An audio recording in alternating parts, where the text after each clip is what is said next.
தென்கட்சி சுவாமிநாதன் அவர் வெற்றி பின்னாலெல்லாம் ஓடாத, அமைதியாயிரு, நிறைவாயிருன்னு பேசி உட்காந்துட்டாரு. அடுத்து சுகி சிவம் சார் வந்து வெற்றி பேரு வெற்றி நிச்சயம்னு பேசிட்டு போயிட்டாரு. டவுட் ஒருத்தன் எழுந்திரிச்சு கேட்டான். 2 பேருக்கும் 600 ரூபா கொடுத்துட்டு வந்து பேச்சை கேட்டிருக்கேன். காலையில் இந்த ஆள் வெற்றிக்கு பின்னால் ஓடாத, அமைதியாயிருன்ற, இவர் வெற்றிக்கு பின்னால் ஓடுங்கிற, நான் எதை கேட்கறது? அதுக்கு சுகி சிவம் எழுந்திரிச்சாரு பதில் சொல்றதுக்கு. அவரை உட்கார வச்சுட்டு தென்கட்சி சாமிநாதன் சொன்ன பதில சொல்றேன். வாழ்க்கையில் வெற்றியடைய வேண்டும் என்றால் சுகிசிவத்தை பின்பற்றுங்கள், மகிழ்ச்சியாக இருக்க வேண்டும் என்றால் என்னை பின்பற்றுங்கள்.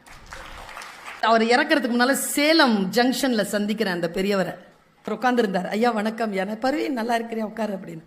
என்ன ஒரு சைக்காலஜி பட்சங்க எல்லாருமே என்னுடைய புத்தியை நோண்டி என்னை பத்தி ஒரு கேஸ் ஸ்டடி எழுதியிருக்காங்கம்மா, இப்பதான் ரிசல்ட் வந்துச்சு, பாக்குறியான்னு கேட்டார். சரி சொல்லுங்க சார். கடைசியா கேஸ் ஸ்டடியில அவரை விசாரிச்சுட்டு தென்கட்சி சாமிநாதன் சார் என்று ஒரு தகவல் எழுதியிருப்பார். கடைசியா ஃபைண்டிங் என்ன தெரியுமா? தென்கட்சி கோ சுவாமிநாதன் அவர்களை யாராலும் ஜெயிக்க முடியாது.